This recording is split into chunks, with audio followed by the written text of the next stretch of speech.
Assalamualaikum warahmatullahi wabarakatuh. Jamaah dimanapun berada, jangan lupa dukung dan tonton terus channel Masjid Agung At-Taqwa Kota Cani. Tonton, subscribe, like, share, and comment. Assalamualaikum warahmatullahi wabarakatuh. Alhamdulillahilladzi hadana lihada wa ma kunna linahtadiya laula an hadana Allah. Asyhadu an la ilaha illallah wahdahu la syarika lah wa asyhadu anna Muhammadan abduhu wa rasuluh. Allahumma shalli ala sayyidina Muhammad wa ala alihi wa ashabihi rasulillahi ajma'in. Amma ba'du, fa ya ibadallah, usikum wa iyaya bitaqwallah wa ta'atihi la'allakum tattaqun. Ittaqullaha haqqa tuqatih wa la tamutunna illa wa antum muslimun. Qala Allah Ta'ala fil Qur'anil Karim, a'udzu billahi minasy syaithanir rajim. Bismillahirrahmanirrahim.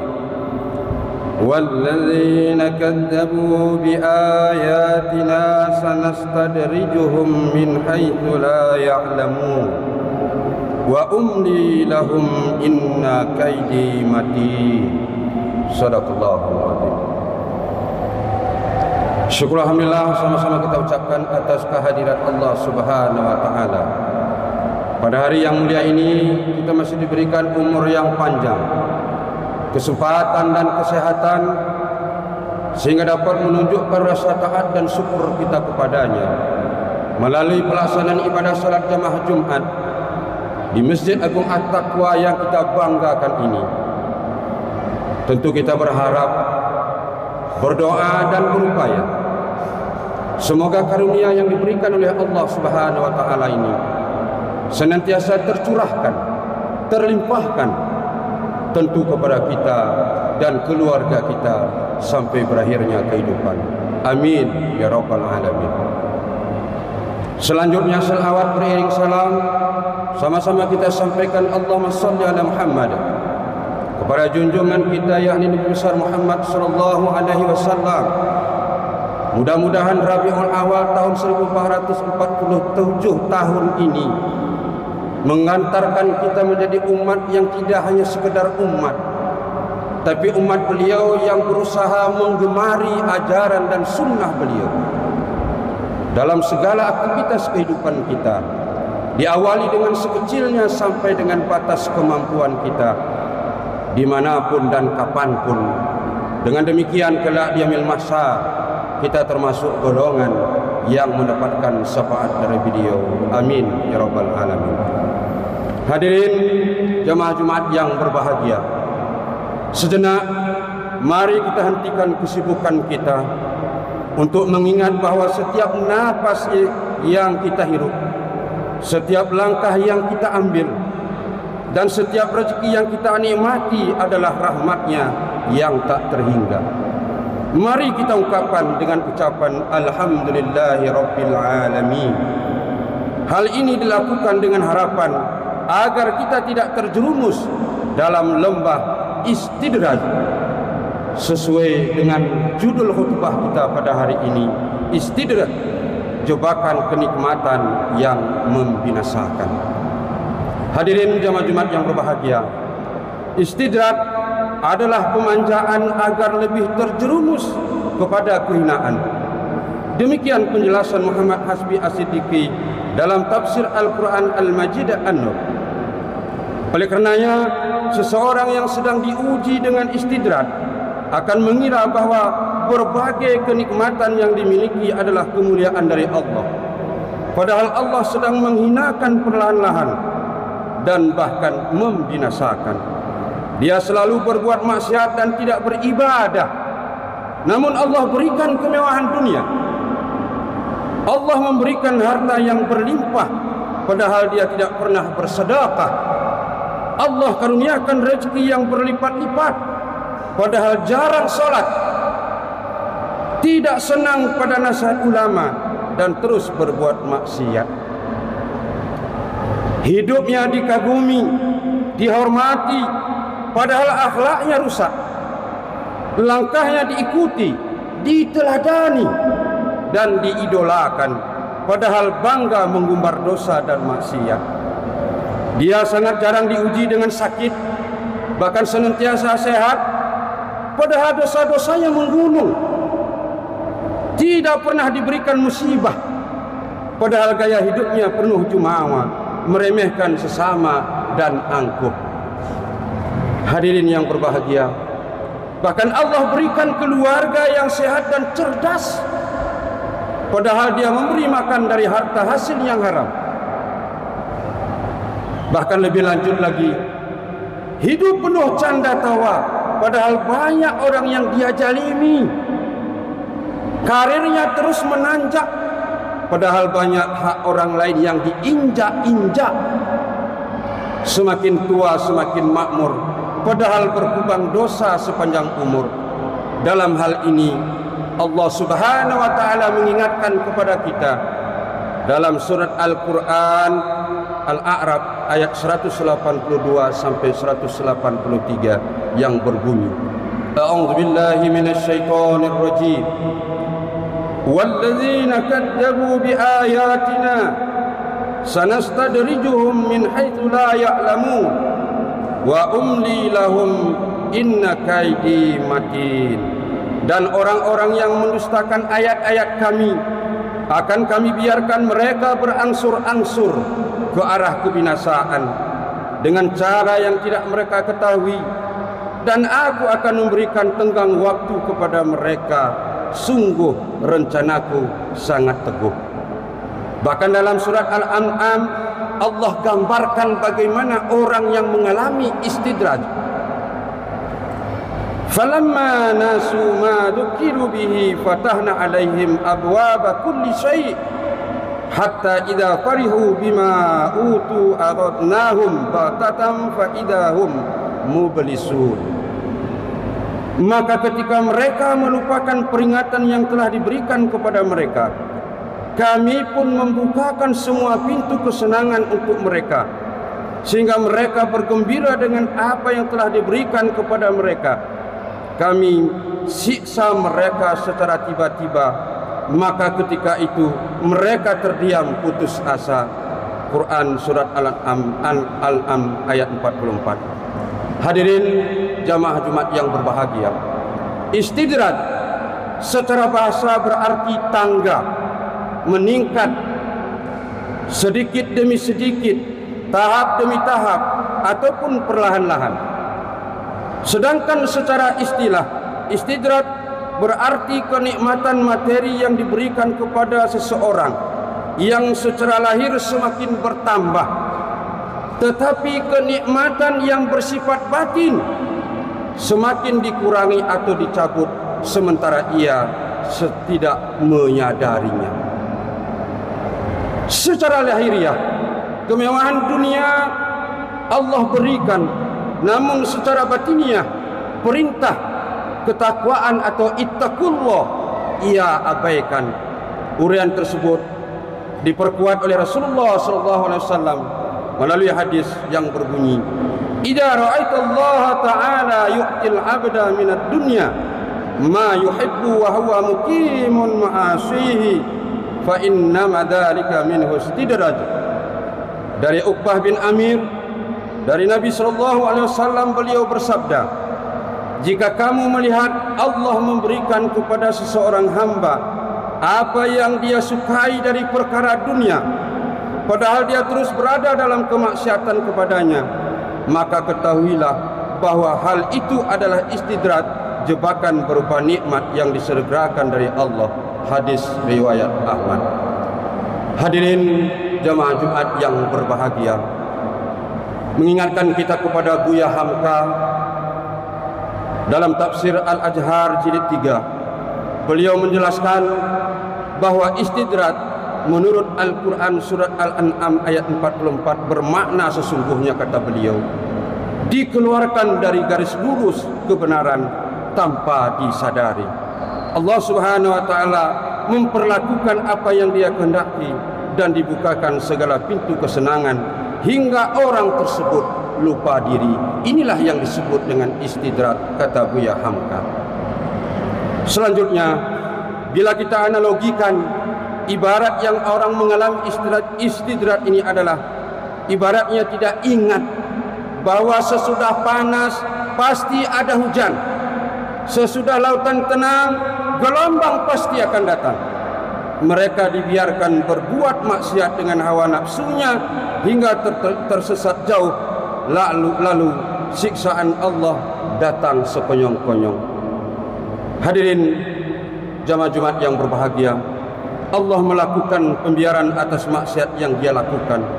Berapa banyak hari ini kita lihat saudara-saudara kita yang hari demi hari, yang taubatnya kita tunggu-tunggu, yang insafnya yang kita inginkan, yang berbuat baiknya yang kita harapkan, namun belum muncul.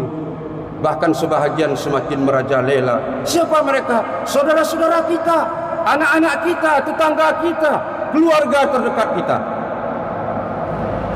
Padahal Allah memberikan banyak kesenangan yang melalaikan, sehingga pada saat Allah akan mencabut semua kesenangan ini, yang kita khawatirkan Dia akan putus asa. Dan ini sudah terjadi. Bagaimana pada zaman dahulu istidrat menimpa pada diri Fir'aun dan Qarun yang sudah tidak asing kepada kita. Sama-sama kita tahu bagaimana Fir'aun yang mengaku sebagai Tuhan, Qarun yang lupa bahwa nikmat yang dia terima adalah pemberian Allah. Maka tidak heran Fir'aun diberikan kekuasaan tapi tetap jumawa. Akhirnya Allah tenggelamkan karena kepongahannya. Dan ini sama-sama kita maklum. Demikian juga dengan Qarun, dengan kelalaiannya pun dibinasakan dan ditelan bersama harta-hartanya. Sehingga bila mana pada hari ini kita mendapatkan harta yang terpendam, maka disebutlah itu harta karun. Ini sesungguhnya sebenarnya mengingatkan kita kepada orang yang nyata mengalami istidrat. Hadirin jamaah Jumat yang berbahagia, istidrat bisa saja terjadi kepada siapa saja, baik orang awam maupun ahli ibadah. Orang mukmin akan merasa takut dengan istidrat, yakni kenikmatan semu yang sejatinya murka Allah. Namun sebaliknya orang-orang yang tidak beriman akan beranggapan bahwa kesenangan yang mereka peroleh merupakan sesuatu yang layak didapatkan. Inilah pemahaman asumsi masyarakat muslim pada hari ini secara umum, bahwa mereka apabila banyak mendapat kenikmatan, mereka menganggap bahwa Allah bermurah hati kepadanya, bahwa Allah suka kepadanya. Ini sebuah penyakit yang sesungguhnya perlu kita teliti. Hadirin jamaah Jumat yang berbahagia, secara psikologis, orang yang tertimpa istidrat perilakunya sangat terlena dengan semua yang ia punya, sehingga lupa bahwa semuanya hanyalah titipan sementara. Dia lupa bersyukur atas nikmat yang diberikan. Begitu juga dia gemar melakukan kemaksiatan tanpa merasa berdosa, dan menganggap nikmat yang Allah Subhanahu wa taala berikan merupakan sebuah anugerah dan kebaikan untuknya. Ketika hal ini terjadi, maka akan berakibat nantinya mendapatkan siksaan dari Allah yang tidak disangka-sangka. Maka dari itu kita perlu meminta pertolongan kepada Allah Subhanahu wa taala dan juga mengasah keimanan agar terus meningkat sehingga menyadari hakikat nikmat dan siksaan. Cara termudah untuk membedakan kesenangan yang datang dari kemurahan Allah dengan istidrat adalah ketakwaan. Ini yang harus kita pahami. Cara kalau memang itu ketakwaan, maka dia takut kepada Allah.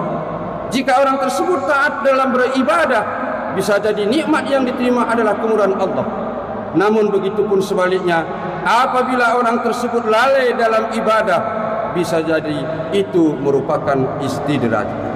Hadirin jemaah Jumat yang berbahagia, bagi siapa saja yang saat ini sedang diliputi kebahagiaan, sedang merasakan rezeki yang lancar, kenaikan jabatan ataupun kebahagiaan lainnya, kiranya perlu mawas diri dan mewaspada, karena bisa jadi saat ini dia sedang teridentifikasi mengalami istidrat. Dan ini yang tidak kalah penting, dan ini juga yang banyak dilalaikan dan dilupakan oleh saudara-saudara kita atau kita sendiri. Sekali lagi kami ulangi, barang siapa yang saat ini sedang meliputi kebahagiaan, sedang merasakan rezeki yang lancar, kenaikan jabatan ataupun kebahagiaan lainnya, kiranya perlu mawas diri dan waspada, karena bisa jadi saat ini dia sedang teridentifikasi mengalami istidraj. Hadirin jamaah Jumat yang berbahagia, supaya tidak saling menunjuk ataupun menuduh di antara kita, karena tidak heran bahwa di antara kita banyak yang menuduh ataupun menunjuk si fulan kena istidraj, si A mengalami istidraj, si C juga demikian, si D juga demikian, padahal dia sendiri mengalami istidrat. Maka melalui mimbar yang berbahagia ini, khatib sampaikan bagaimana berikut ini ciri-ciri orang istidrat atau ciri-ciri istidrat. Yang pertama, nikmat dunia yang semakin bertambah namun keimanannya semakin menurun. Ini yang pertama. Yang kedua, mendapat kemudahan hidup meski terus-menerus bermaksiat. Yang ketiga, rezeki selalu bertambah meski terus lalai dalam ibadah. Semakin kaya namun semakin menjadi kikir. Jarang sakit namun kerap berlaku sombong. Merasa aman dari azab Allah. Dan terakhir, menunda-nunda taubat. Oleh karena itu, dalam hal ini mengingatkan kita juga apa yang disampaikan oleh Syekh Ibnu Athaillah As-Sakandi dalam Al-Hikam. Beliau berpesan, khab min wujudi ihsanihi ilaika wa dawami isaatika ma'ah ayyakuna dhalika istidrajan laka sanadtadrijuhum min haitsu la ya'lamun. Kata beliau, takutlah pada perlakuan baik Allah kepadamu di tengah durhakamu yang terus menerus terhadapnya, karena itu bisa jadi sebuah istidraj, seperti firman-Nya, kami mengistidratkan mereka dari jalan yang mereka tidak ketahui. Hadirin jamaah Jumat yang berbahagia, kembali khatib mengajak kepada kita bersama mengingatkan sahabat baginda Rasulullah, yaitu Amirul Mukminin Umar bin Khattab. Beliau berdoa karena begitu bahayanya istidrat, maka beliau senantiasa berdoa dengan ungkapan beliau, ya Allah, sesungguhnya aku berlindung kepadamu menjadi mustadrat, yaitu orang yang ditarik dengan berangsur ke arah kebinasaan. Betapa seorang sahabat yang kita kenal dengan Umar, namun beliau juga senantiasa takut kepada Allah mengalami istidrat ini. Terlebih-lebih kepada kita yang hidup di abad milenium ini, dengan segala fenomena kehidupan, dengan segala problem kehidupan yang kita hadapi, baik di kantor, baik di rumah, baik di pekerjaan, dan dimanapun. Maka semua ini kembali mengingatkan kita untuk meneladani Umar bin Khattab, demikian juga Syekh atau Illah. Hadirin jamaah Jumat yang berbahagia, selanjutnya berdasarkan apa yang telah kami sampaikan ini, ada 3 hal yang perlu kita ingat yang terkait dengan istidrat ini. Yang pertama, istidrat bukan berarti setiap kenikmatan adalah jebakan. Di awal tadi judul khutbah kita adalah istidrat, jebakan kenikmatan yang membinasakan. Tapi perlu kita ingat, semua kenikmatan itu bukan berarti jebakan. Jadi bagaimana? Yang menjadi perhatian adalah bagaimana kita menyikapi kenikmatan tersebut. Inilah sehingga kenikmatan itu menjadi jalan kepada kita untuk mendekatkan diri kepada Allah, bukan sebaliknya mengalami istidrat. Hadirin jamaah Jumat yang berbahagia, selanjutnya yang tidak kalah penting yang harus kita ingat, yaitu istidrat bisa menimpa siapa saja, bahkan orang-orang yang awalnya dikenal soleh. Hadirin yang berbahagia, salah satu penyakit sebagaimana di awal kami sampaikan tadi, banyak di antara kita yang saling menuduh, terutama rakyat menuduh pejabat yang mengalami istidrat. Umat banyak yang menuduh malahan para ulama atau tengku-tengku yang mengalami istidrat. Siapa yang kaya, dia yang mengalami istidrat. Ini adalah pemahaman yang keliru. Kita sendiri, bahkan orang yang kenal yang sudah soleh, yang sudah taat, tidak bisa dipungkiri mengalami yang namanya istidrat. Oleh karena itu, kita senantiasa waspada dan introspeksi diri. Hadirin jamaah Jumat yang berbahagia, setiap penyakit tentu ada obatnya. Tentu istidrat ini sama-sama yang tidak kita ingini. Bagaimana supaya tidak menimpa kita? Maka cara menghindari istidrat ini antara lain dengan tetap pertama selalu bersyukur kepada Allah, meningkatkan ibadah, memperbanyak sedekah, terus menuntut ilmu agama, bergaul dengan orang yang soleh, dan selalu berdoa kepada Allah agar dilindungi dari istidrat. Dari beberapa hal ini harus kita upayakan dan kita lakukan. Jangan sempat kita mengalami penyesalan. Bahkan yang paling kita kelirukan pada hari ini, salah satu upaya yang sangat termudah sekalipun, seperti memohon kepada Allah terhindar dari istidrat. Hari ini umat muslim tidak menyadari betapa pentingnya doa, senjata bagaimana supaya mereka terhindar dari hal-hal yang tidak diinginkan. Salah satunya adalah istidrat. Pernahkah kita sudah memohon kepada Allah? Yang hanya kita mohonkan rezeki yang banyak, anak yang soleh, harta berlimpah ruah, pangkat jabatan tinggi, anak yang sehat, istri yang sehat. Tapi pernahkah kita memikirkan diri kita, bermohon kepada Allah, semoga kita tidak tergolong orang yang mengalami istidrat. Terlebih-lebih bagi kita yang memperoleh kenikmatan materi yang banyak, terlebih-lebih kepada kita yang memiliki, yang memperoleh kenikmatan materi yang berlimpah ruah. Berhati-hati, berusaha dan berdoalah kepada Allah Subhanahu wa taala. Hadirin jamaah Jumat yang berbahagia, demikian khutbah yang singkat ini. Mudah-mudahan di abad milenium ini kita semakin berhati-hati dalam menjalaninya, sehingga kita terhindar yang namanya istidrat. Amin ya rabbal alamin. Barakallahu li wa lakum fil azim wa nafani wa iyyakum bima fihi minal ayati wa dzikril hakim. Wa taqabbal minni wa minkum tilawatahu innahu huwas samiul alim.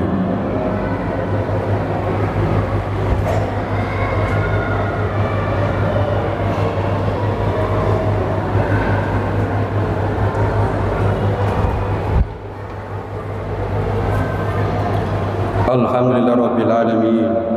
وبه نستعين على أمور الدنيا والدين والصلاة والسلام على أشرف الأنبياء والمرسلين وعلى آله وأصحابه رسول الله أجمعين.